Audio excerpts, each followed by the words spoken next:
The 1960 Lincoln Memorial 1-cent coin. Welcome back, coin enthusiasts. In today's video, we're exploring a coin that played a key role in the transformation of the U.S. penny, the 1960 Lincoln Memorial 1-cent coin. This penny marks an important moment in U.S. coinage history, as it was part of the transition from the wheat cent to the Lincoln Memorial cent design. Let's take a look at the coin's design, its history, and what makes it a fascinating piece for collectors today. The U.S. in 1960, showing the cultural and political climate. To understand the significance of the 1960 penny, let's first take a look at the year itself. 1960 was a time of immense change in the U.S. The country was in the midst of the Cold War, with the space race heating up and political changes with the election of John F. Kennedy. But in the world of coins, 1960 was also a pivotal year. It was the first year of the Lincoln Memorial cent following decades of the iconic wheat cent. Close-up of the obverse side of the coin showing Lincoln's portrait. Let's begin with the obverse or front side of the coin. The 1960 penny still features Abraham Lincoln, the 16th President of the United States, in a familiar profile. This portrait, created by Victor David Brenner, had been in use since 1909. The 1960 coin includes "In God We Trust" above Lincoln's head, "Liberty" to the left, and the year 1960 to the right. But what makes the 1960 penny special is that it marks the transition from the wheat cent design to the new Lincoln Memorial cent, which we'll explore in more detail in a moment. Close-up of the reverse side showing the Lincoln Memorial. Now, let's take a look at the reverse of the 1960 penny. This was the year that saw the Lincoln Memorial replace the wheat stalks that had been part of the reverse design since 1909. The Lincoln Memorial, designed by Frank Gasparo, is depicted in stunning detail. The memorial, which honors the legacy of Abraham Lincoln, stands proudly with the inscription, E Pluribus Unum above, and United States of America, and 1 cent below. The Lincoln Memorial cent design would continue as the standard reverse for the penny until 2008, but the 1960 penny is notable because it was the first to feature this new design. This change marked the end of the wheat cent era and the beginning of a new chapter in U.S. coinage. Mint statistics showing production numbers for the 1960 pennies. Let's take a look at the production numbers for the 1960 penny. A total of over 1.8 billion pennies were minted that year. The Philadelphia Mint produced 1.2 billion coins, and the Denver Mint struck around 619 million coins. Notably, the 1960 penny is part of a larger series of coins minted during this transition period, and its relatively high mintage makes it one of the more common pennies in circulation. However, while most 1960 pennies are easy to find, certain varieties and coin conditions can make them valuable. Grading scale showing coin grades from good to MS-70. As with all coins, the value of the 1960 penny largely depends on its condition. Coins are graded on a scale from good, G4, to mint state, MS-70. With the higher the grade, the more valuable the coin. Here's a breakdown of how the 1960 penny might be valued at different grades. Good, G4. These are well-worn coins with most of the details rubbed off. Expect a value of about 1 to 3 cents for these coins. Fine, F12 coins with moderate wear but still recognizable features can be worth around 300 to 5,000 cents. Extremely fine. XF40, a coin with only slight wear, can be worth between 500 to 1,500 cents. Uncirculated. MS60 to MS64 coins that have retained most of their original shine and detail can be worth between $100 to $5,000 depending on the quality. Gem uncirculated. MS65 and higher coins that are in perfect or near perfect condition can be worth $100 to $2,500. Auction results showing high-grade examples of the 1960 penny. Now let's talk about some notable auction results for the 1960 penny. While most of these coins are not incredibly rare, high-quality examples can fetch a premium. A 1960 penny in MS66 red recently sold for around $20, thanks to its sharp details and vibrant color. An ultra-rare 1960 penny in MS67 red fetched nearly $100 at auction, making it one of the highest-selling examples. While the 1960 penny isn't typically a high-value coin, those in pristine condition or with unusual attributes can certainly command attention in the collector's market. Error coins, showing examples of double dies and other errors.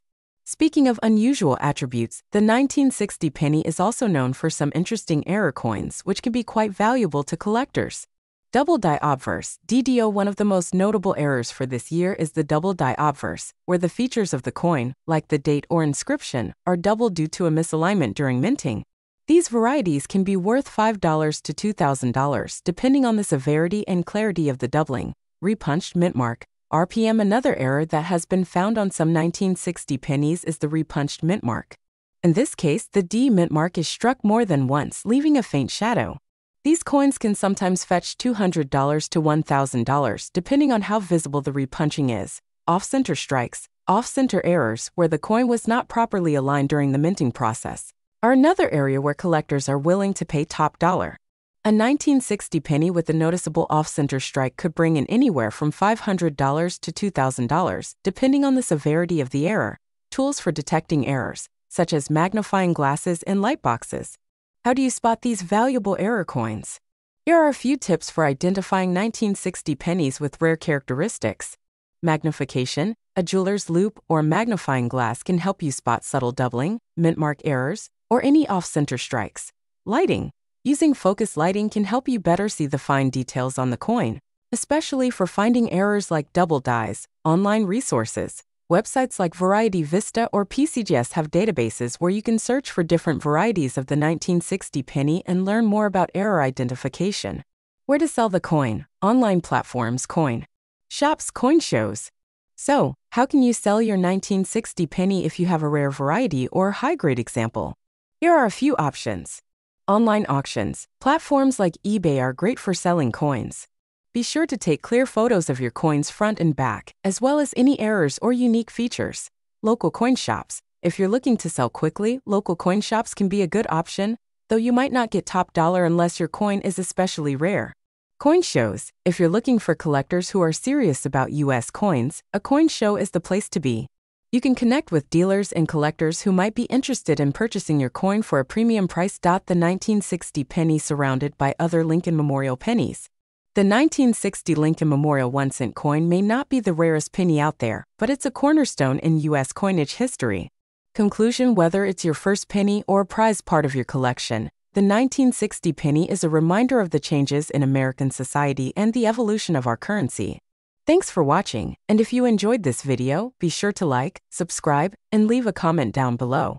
Share your thoughts in any 1960 pennies you may have in your collection. Until next time, happy collecting! The 1999 Canadian 1-cent coin holds a special place in numismatic circles, not only for its classic design but also for certain rare varieties that have captured the attention of collectors worldwide. In this video, we'll delve into the coin's design, its historical context, and explore how specific anomalies have led to auction prices reaching into the thousands of dollars. Design and composition. The obverse of the 1999 1-cent coin features the effigy of Queen Elizabeth II, designed by artist Dora de Pettery Hunt. This portrait, introduced in 1990, marked the first time a Canadian coin featured a design by a Canadian artist. The inscriptions include Elizabeth II and D. Ag Regina, abbreviating the Latin phrase Dei Gratia Regina, meaning by the grace of God, Queen. On the reverse side, you'll find the iconic maple leaf twig design, created by G. Kruger Gray in 1937.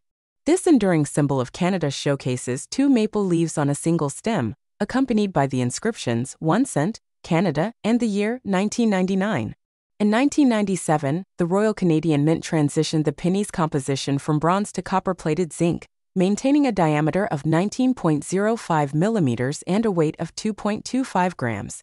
Historical context. The year 1999 was significant for Canada, marking the end of the millennium and leading up to the country's extensive celebrations in 2000.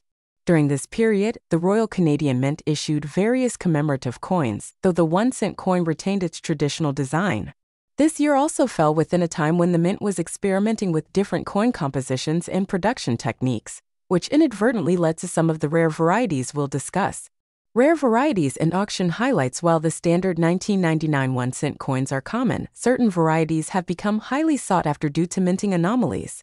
One such variety is the 1999 double 9 penny, where the last two digits in the date appear doubled. This error likely resulted from a misalignment during the die preparation process, causing the numbers to be struck twice. Another notable variety is the extra spine error, where an additional line or spine appears on the maple leaf design. This anomaly is believed to have been caused by die cracks or debris during the minting process, leading to the unintended feature.